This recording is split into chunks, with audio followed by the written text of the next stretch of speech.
Rádio Alcaville apresenta Programa Evangelho no Lar Online, um momento de encontro familiar com a espiritualidade sob a égide de Jesus. Uma produção da equipe Casa Virtual Luz Espírita. Aceita a própria vida, buscando melhorá-la.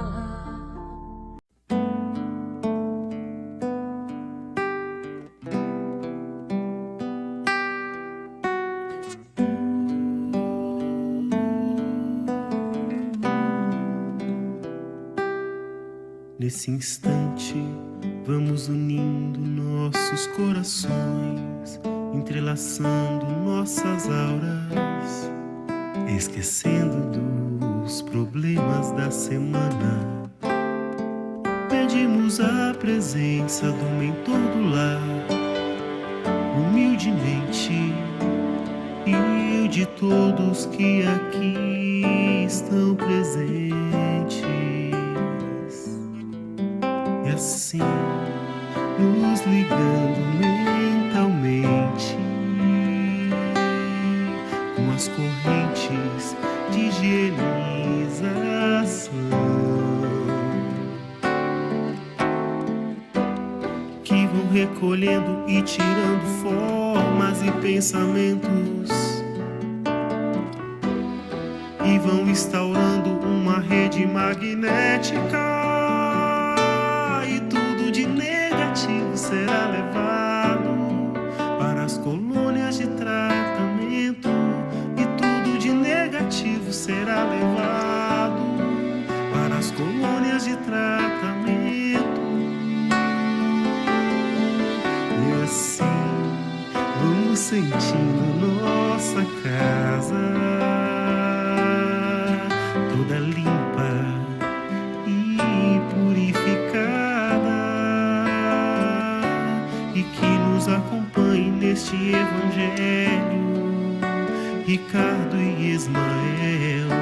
Dos anjos guardiões eu vou até Maria, encontro com o seu filho fiel, e a Jesus eu peço que nos leve ao nosso Pai maior. Eu agradeço e quero que permita a ser o evangelho só do amor.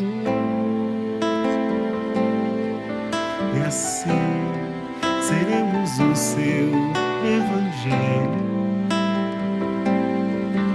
E assim seremos o seu evangelho.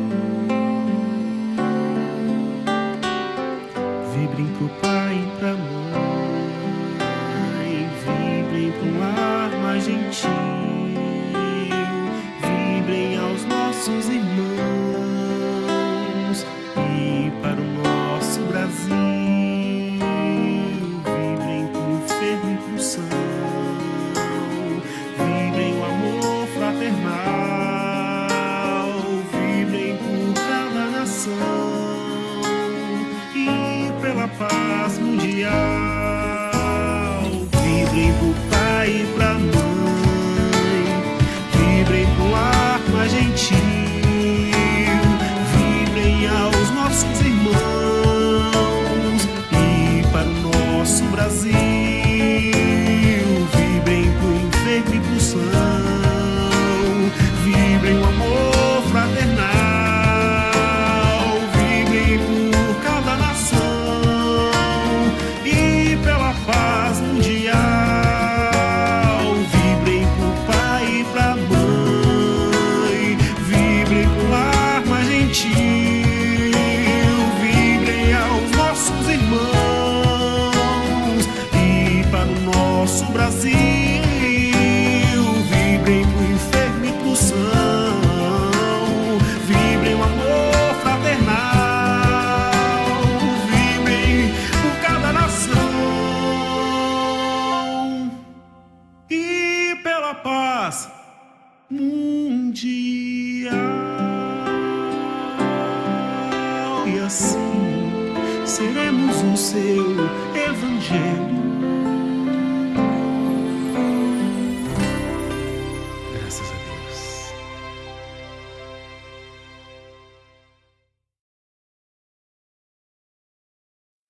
Sejam bem-vindos ao Evangelho no Lar da Casa Virtual Luz Espírita. Com o auxílio dos parceiros espirituais da Colônia Maria de Nazaré, eu, Letícia, agradeço por vocês nos receberem em seus lares. Pedimos que providenciem um copo com água para a fluidificação. Vamos iniciar com a oração que Jesus nos ensinou. Pai nosso que estás nos céus, na terra e em todos os mundos espirituais, santificado e bendito seja sempre o teu nome. Mesmo quando o sofrimento ferir o nosso coração, bendito sejas. O pão nosso de cada dia dá-nos hoje, Pai. Dá-nos o pão que revigora as forças físicas, mas dá-nos também o pão para o espírito. Perdoa as nossas dívidas, mas ensina-nos antes a merecer a tua misericórdia, perdoando aqueles que nos ofendem. Que possamos perdoá-los, não com os lábios, e sim com o coração.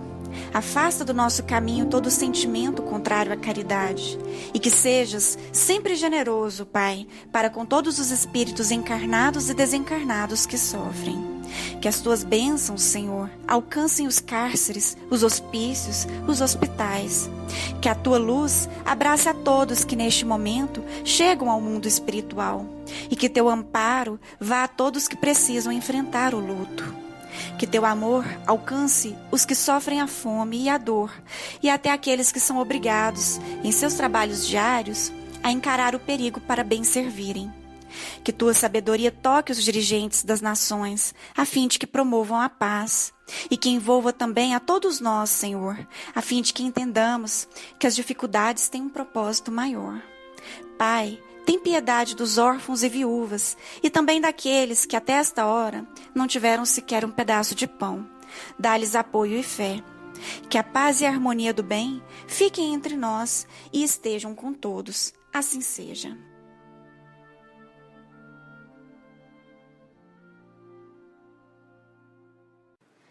O tema de hoje se encontra no capítulo 10, item 1 do Evangelho segundo o Espiritismo, e se reporta aos capítulos 5 e 6 do Evangelho segundo Mateus. Passemos à leitura. Perdoai para que Deus vos perdoe. Bem-aventurados os que são misericordiosos, porque obterão misericórdia. Se perdoardes aos homens as faltas que cometeram contra vós, também vosso Pai Celestial vos perdoará os vossos pecados. Mas se não perdoardes aos homens quando vos tenham ofendido, vosso Pai Celestial também não vos perdoará os pecados. Bem, minhas irmãs, meus irmãos, nosso objetivo hoje é entender melhor uma das bem-aventuranças mencionadas por Jesus no famoso Sermão do Monte, pesquisando sobre a misericórdia.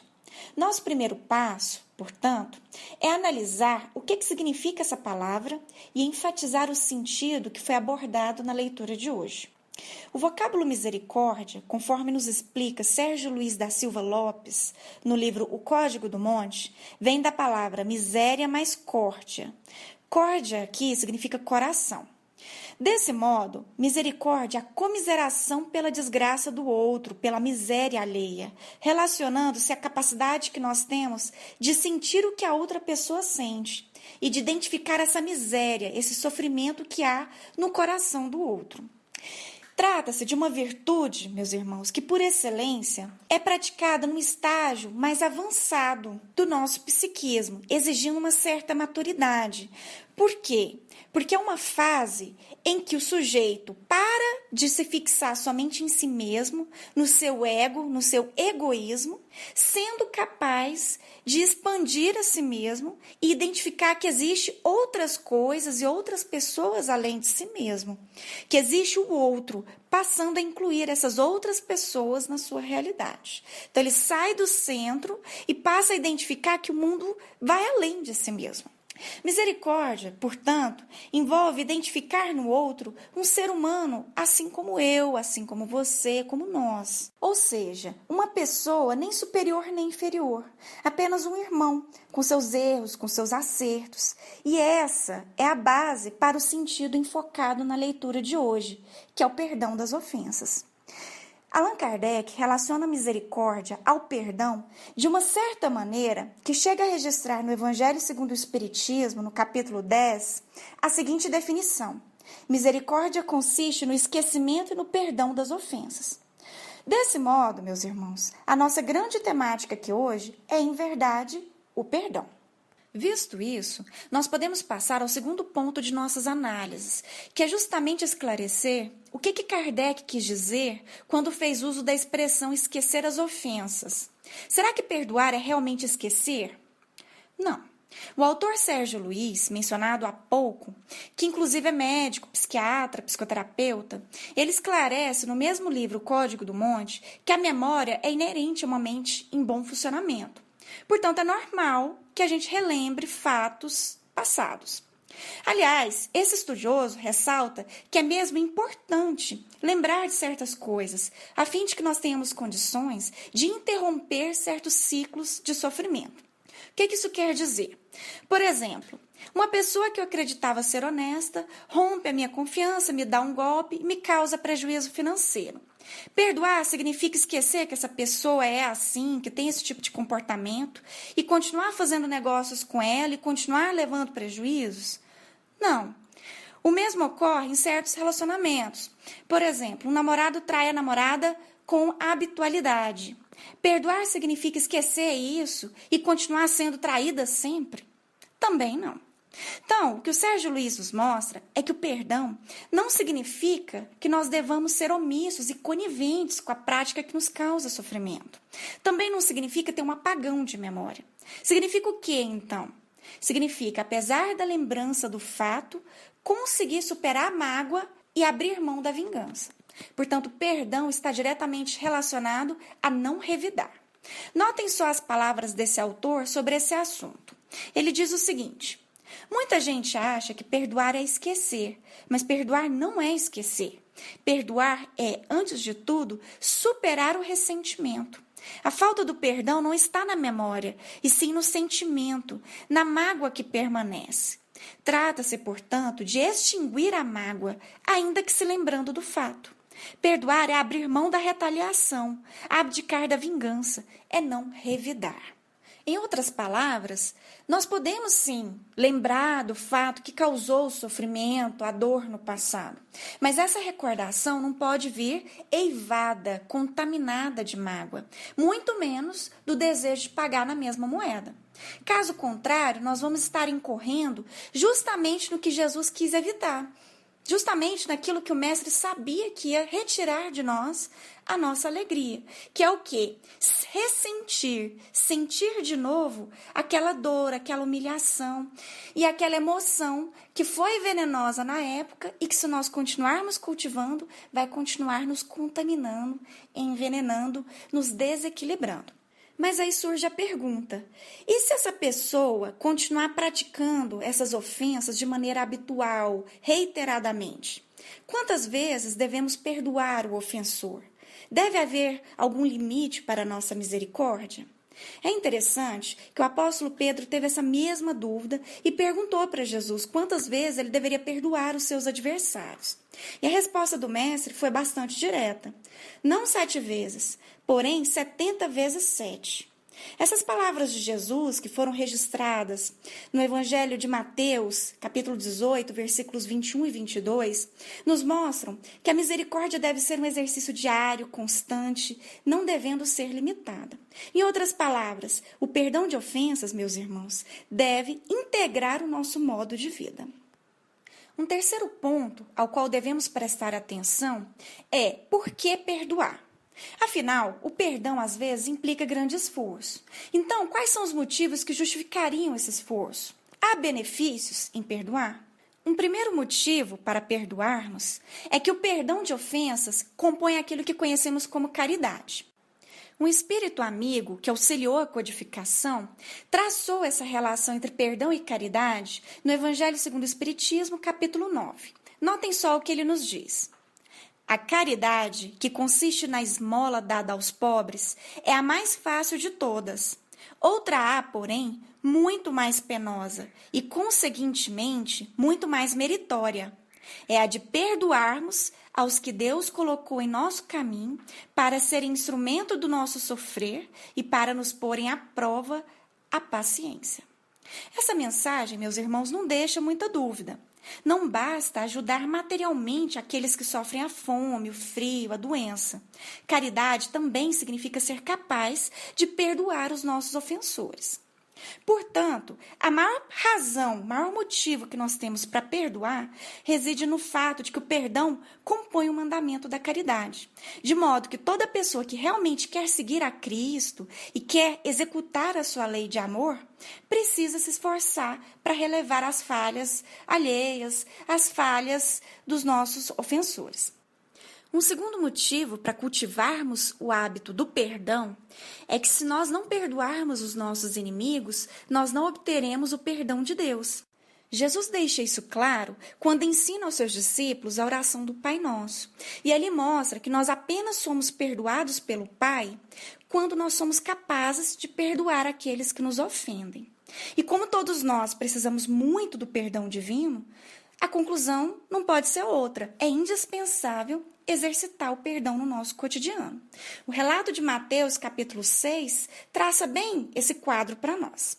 Nós podemos ainda mencionar um terceiro motivo para cultivar o perdão, que é o seguinte: existe um efeito prático do perdão, que é o de evitar que as nossas inimizades se estendam indefinidamente, inclusive para o plano espiritual, gerando vinganças e as conhecidas obsessões, que são problemas muito sérios. Kardec enfatiza esse aspecto no Evangelho segundo o Espiritismo, capítulo 10. Notem só o que ele nos fala. Na prática do perdão, como, em geral, na do bem, não há somente um efeito moral, há também um efeito material. A morte, como sabemos, não nos livra dos nossos inimigos. Os espíritos vingativos perseguem, muitas vezes com seu ódio, no além-túmulo, aqueles contra os quais guardam rancor. Nesse fato reside a causa da maioria dos casos de obsessão, sobretudo dos que apresentam certa gravidade, quais os de subjugação e possessão. O obsidiado e o possesso são, pois, quase sempre vítimas de uma vingança, cujo motivo se encontra em existência anterior. Aqui, meus irmãos, nós vemos o codificador destacando para nós que o ato de perdoar, além de ser uma virtude muito importante, traz um benefício na prática, que é o quê? O de contribuir para que evitemos inimigos espirituais. Nós sabemos dos perigos e dos prejuízos que as obsessões geram, e isso pode ser evitado em grande parte por meio de uma simples atitude de paz, uma atitude pacificadora diante dos nossos desafetos hoje. Às vezes, uma simples atitude de pedir desculpas ou de perdoar pode evitar algo que pode se estender por séculos. Emmanuel também fala desse assunto no livro Trevo de Ideias e reafirma as palavras de Kardec. Notemos o que ele diz. A morte não é libertação pura e simples. Desencarnar-se a alma do corpo não é exonerar-se dos sentimentos que lhe são próprios. Muitos conduzem consigo, além túmulo, uma taça de fel envenenado com que aniquilam os melhores sonhos dos que ficaram na terra. Agora notem só o destaque que ele faz. E muitos dos que ficam na terra conservam consigo no coração um vaso de fogo vivo com que destroem as melhores esperanças dos que demandam o cinzento portal do túmulo. E diante disso, ele dá o seguinte conselho: acomoda-te com o adversário ainda hoje, procurando entendê-lo e servi-lo, para que amanhã não te matricules em aflitivas contendas com forças ocultas. Um detalhe interessante apontado pelo Emmanuel aqui, meus irmãos, é que as mágoas e as situações mal resolvidas atrapalham tanto a vida de encarnados, né, de quem está aqui nesse plano, quanto dos desencarnados. Afinal, o ódio de quem passa ao plano espiritual interfere na jornada de quem fica por aqui. E isso pode ser notado, por exemplo, nos casos de possessões citados por Kardec. Entretanto, a mágoa de quem está encarnado também repercute negativamente na vida do desencarnado, perturbando-o. E tudo isso acaba gerando, muitas vezes, séculos de contendas e sofrimentos. Portanto, a lição, mais uma vez aqui, é aplicar o conselho de Cristo, ou seja, promover a paz, resolver as nossas desavenças, a fim de que possamos viver bem. nós apontamos ainda um quarto motivo para perdoar. É um outro efeito prático do perdão, que é a conquista da saúde espiritual, psíquica e física. A mágoa, meus irmãos, provoca inúmeros distúrbios.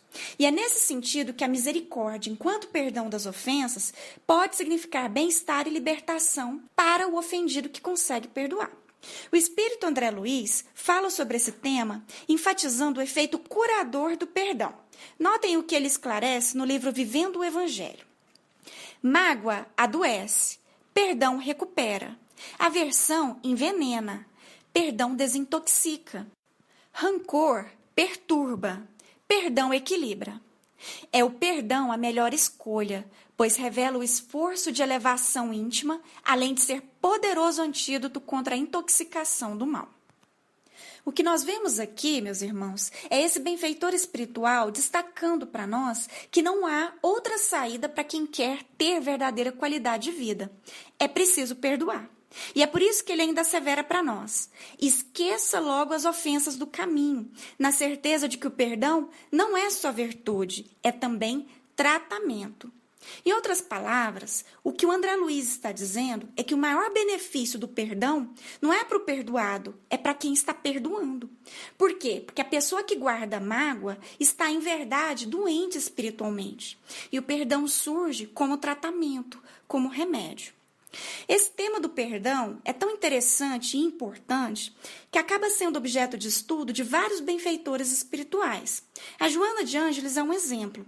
Ela confirma essa linha de raciocínio que nós vimos aqui, que foi apresentada pelo André Luiz, e diz o seguinte, no livro Florações Evangélicas: síndrome alarmante de desequilíbrio, a presença da mágoa faculta a fixação de graves enfermidades físicas e psíquicas no organismo de quem a agasalha. A mágoa pode ser comparada à ferrugem perniciosa que destrói o metal em que se origina. Normalmente, se instala nos redutos do amor próprio ferido e, paulatinamente, se desdobra em seguro processo enfermiço que termina por vitimar o hospedeiro. Um aspecto digno de nota aqui, meus irmãos, é que a Joana relaciona essa falta de perdão com o ego ferido, mostrando que a mágoa é, na verdade, um sinal da imaturidade espiritual e psicológica da pessoa. E esse rancor acaba provocando inúmeros danos físicos, psicológicos e espirituais. E aqui nós estamos falando de enfermidades mesmo. É o caso da depressão, das doenças psicossomáticas e dos problemas gástricos. O médico Sérgio Luiz sublinha bastante isso no livro Código do Monte. Notem como ele expõe essa questão. Assim como alimentos físicos mal digeridos provocam perturbações digestivas, situações emocionais mal digeridas psiquicamente provocam perturbações emocionais e mentais. São verdadeiras brasas psíquicas que prejudicam principalmente a quem não soube perdoar. Essas palavras, minhas amigas e meus amigos, apenas reforçam, ao lado dos outros 3 motivos que nós apontamos aqui, que não nos faltam razões para incluirmos na nossa agenda diária o cultivo do perdão. Afinal de contas, o ato de perdoar está intimamente relacionado com a nossa própria qualidade de vida, assim como com o bem-estar de todos os que nos rodeiam. O perdão, em resumo, permite que nós possamos ser livres e possamos também usufruir daquela felicidade que Jesus mencionou quando falou: felizes os misericordiosos.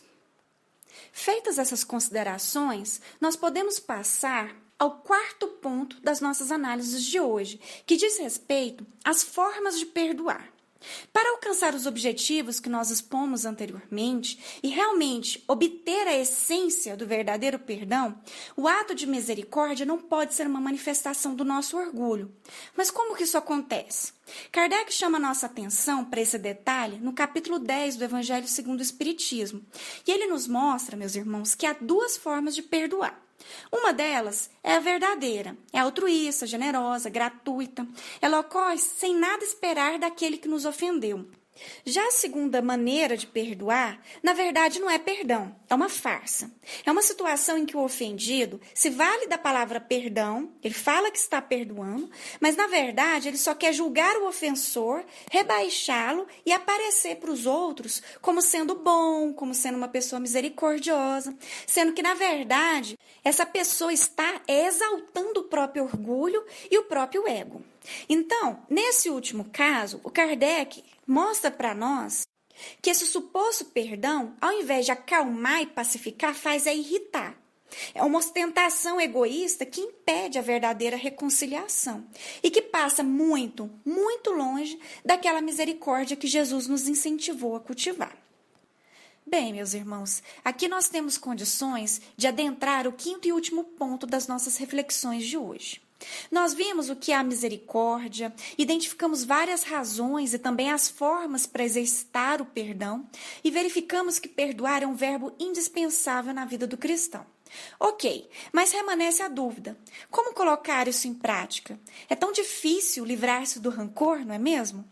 Um primeiro aspecto que precisamos ter em mente é que o ato de misericórdia e de perdão não precisa necessariamente ser algo cinematográfico, envolver situações dramáticas e grandiosas.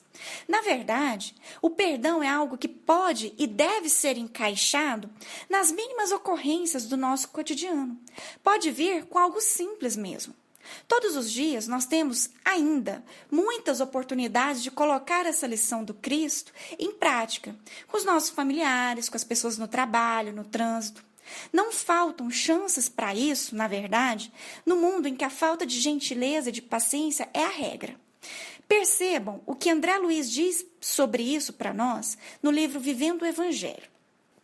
São muitas as possibilidades de exercício do perdão nas situações mais corriqueiras da vida diária, tais como brincadeira de mau gosto, desatenção do amigo, hipocrisia do parente, rispidez do chefe, mau humor do marido, irritação da esposa, implicância da sogra, destempero verbal no trânsito.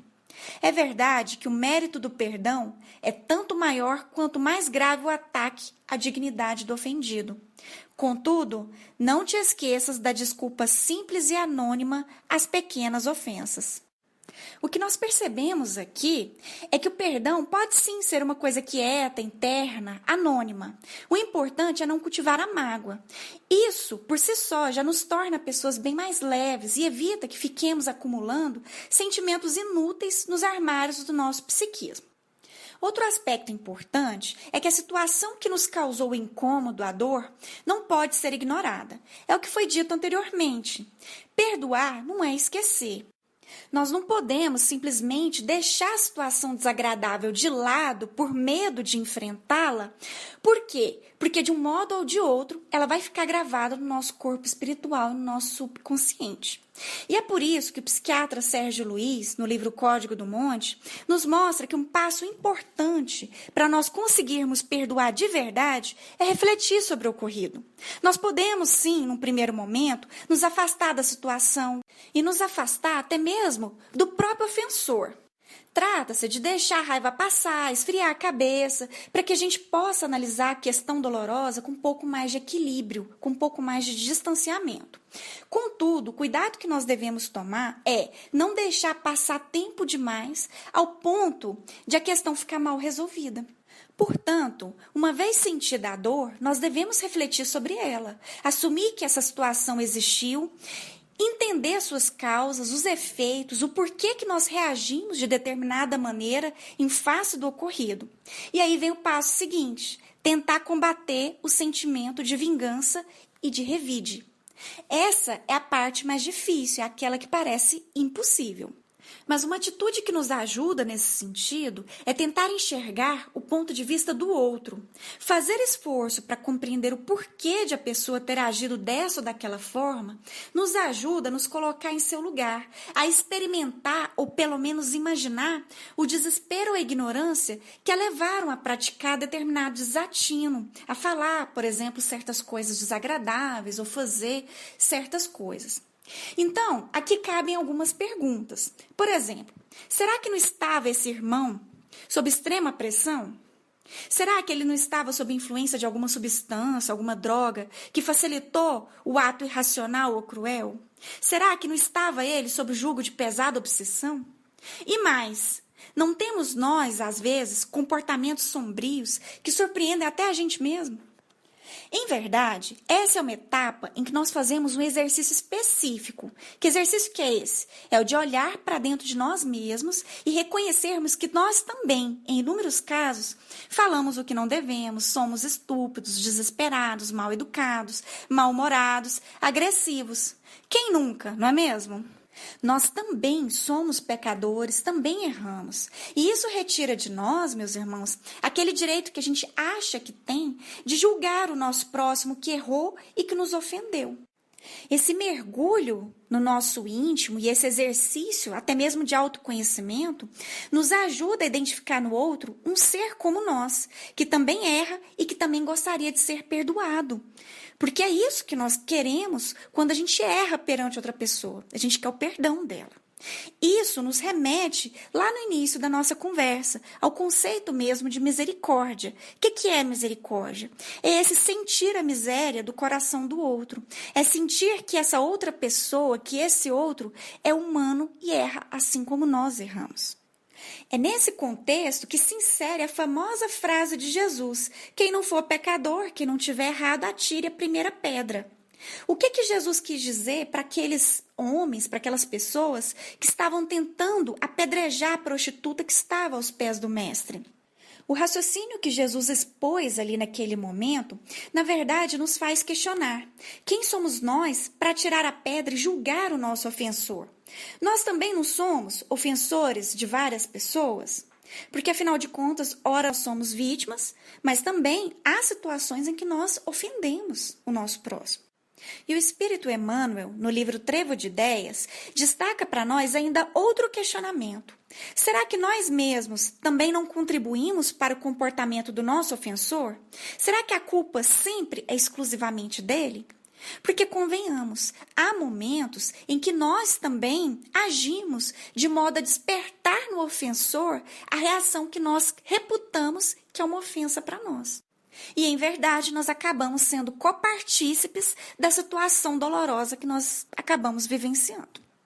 Bem, minhas companheiras, meus companheiros, hoje nós tecemos algumas considerações sobre a misericórdia e nós vimos que o ato de perdoar vai muito além de ser uma virtude cristã. É algo indispensável para o cristão, porém, além disso, é um meio de a gente promover a paz, tanto ao nosso redor como dentro de nós mesmos. É uma forma, meus irmãos, da gente limpar o nosso psiquismo desse veneno que é o ressentimento. E recuperando esse significado de misericórdia, nós vemos que o perdão é uma forma de nós identificarmos o outro que sofre e de nos vermos nele, reconhecendo que nós também erramos. Assim, que possamos, ao longo dessa semana, buscar enxergar as oportunidades, as inúmeras chances que nós temos no nosso dia a dia para praticarmos esse ensinamento que Jesus nos legou e fazer um real esforço para sermos pessoas um pouquinho melhores. Passemos agora às vibrações e à fluidificação.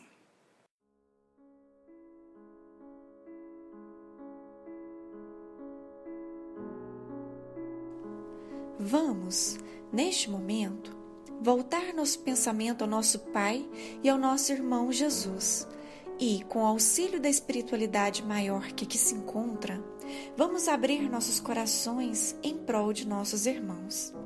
Vamos vibrar por todos que, de uma forma ou outra, conectaram-se nesta rede de luz e oração em busca de auxílio. Vamos mentalizar os nossos inimigos, pedindo que encontrem a paz.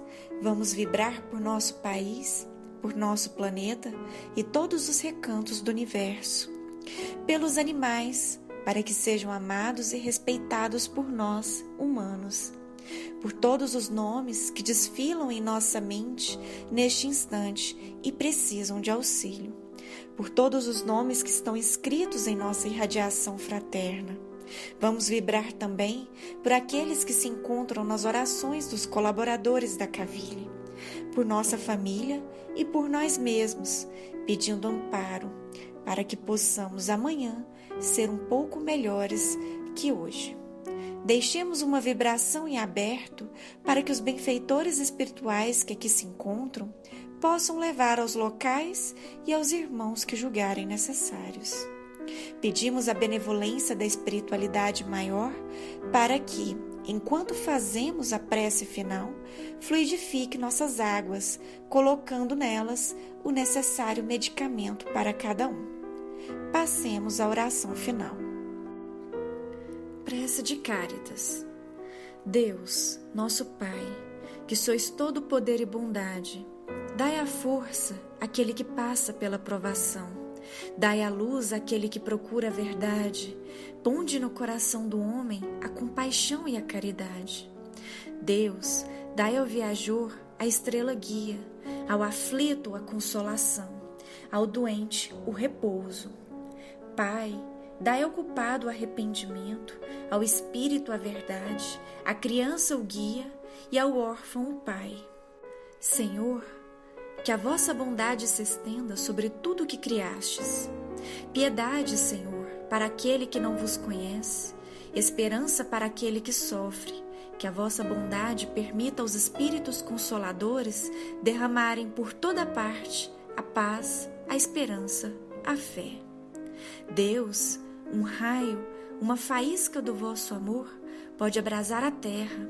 Deixai-nos beber nas fontes dessa bondade fecunda e infinita, e todas as lágrimas secarão, todas as dores se acalmarão, e um só coração, um só pensamento subirá até vós, como um grito de reconhecimento e de amor. Como Moisés sobre a montanha, nós vos esperamos com os braços abertos. Ó poder, ó bondade, ó beleza, ó perfeição. E queremos de alguma sorte merecer a vossa divina misericórdia. Deus, dai-nos a força para ajudar o progresso, a fim de subirmos até vós. Dai-nos a caridade pura, dai-nos a fé e a razão. Dai-nos a simplicidade que fará de nossas almas o espelho onde se refletirá a vossa divina e santa imagem. Assim seja.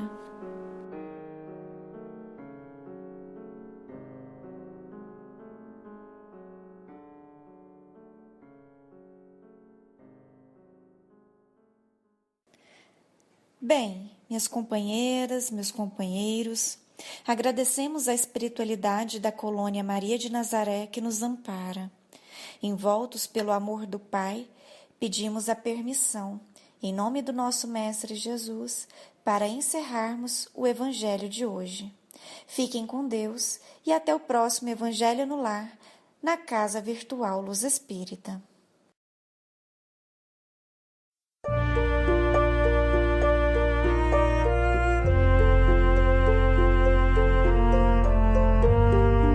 A Rádio Cavile apresentou Programa Evangelho no Lar Online, uma produção da equipe Casa Virtual Luz Espírita. Acesse www.cavile.com.br. Aceita a própria vida, buscando melhorá-la. Abraça os que te cercam, doando-lhes auxílio. Se a aprovação chegou, acata-lhes os ensinos.